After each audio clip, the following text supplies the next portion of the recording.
Hi, Ella from GamePressure here.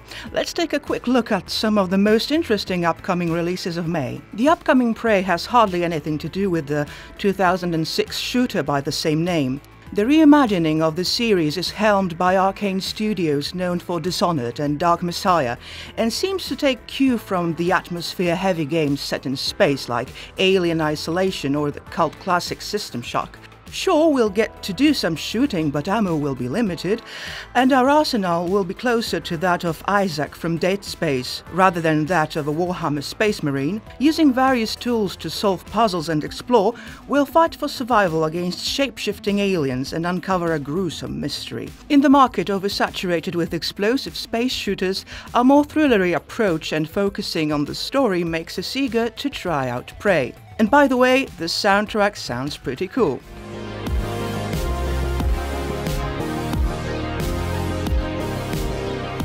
You'll either make the right choice, or I'll make it for you.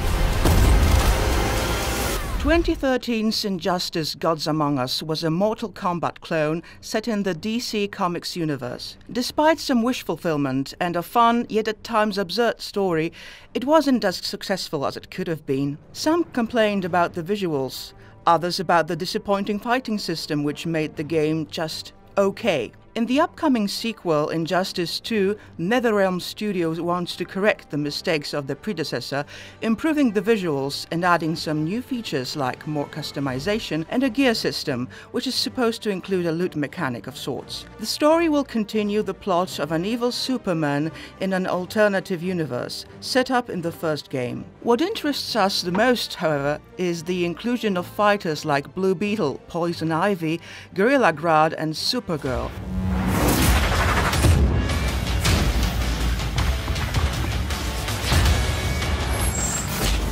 Even though From Software has announced that after Dark Souls 3 they are done with the franchise, fans still haven't got enough of the soul-like action RPG format. And just like the recent Nioh proves, you can keep the formula from getting stale just by adding some minor tweaks and an original setting. The upcoming The Surge at first glance seems like a Dark Souls game with robots, and well, it's just that. We got a chance to play the game for a few hours, and despite it being an obvious cash-in on the popularity of the Souls series, it's quite promising.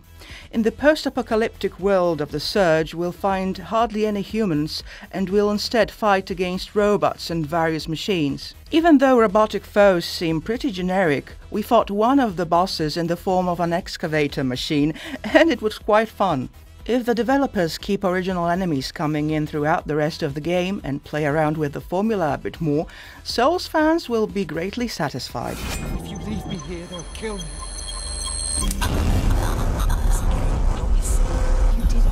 We mentioned Get Even a while back when talking about Polish games, and while it isn't as jaw-dropping as it was at the time of the announcement, it still looks like it's going to be an interesting first-person experience. We'll play as Cole Black, a mercenary private detective with amnesia, who gets imprisoned in an abandoned insane asylum. And while that sounds like the most generic premise ever, we still look forward to it, as the developers promise a unique mixture of FPS, adventure, and psychological horror. Apart from that, our unlucky hero will be connected to a mysterious device that will allow him to relive moments from the past.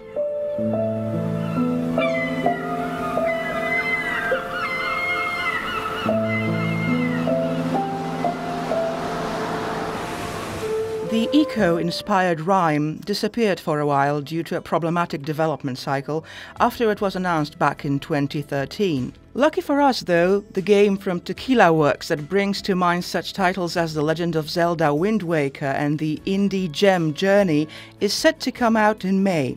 The game certainly falls into the artistic category, as we only know that we play as a mysterious boy who needs to escape from a magical island while solving environmental puzzles and avoiding enemies. What's interesting is that according to the developers, the game won't use spoken audio, but only sounds of the island to tell a story. There are reasons to be worried, as the game has over time lost elements of survival and open-world gameplay that were originally planned, but it seems that fans of The Last Guardian and Ghibli films will love it nevertheless. That's it for our most anticipated gaming releases of May. If we missed something promising, let us know. If you liked the video, comment and subscribe. Thanks for watching and keep it here at GamePressure.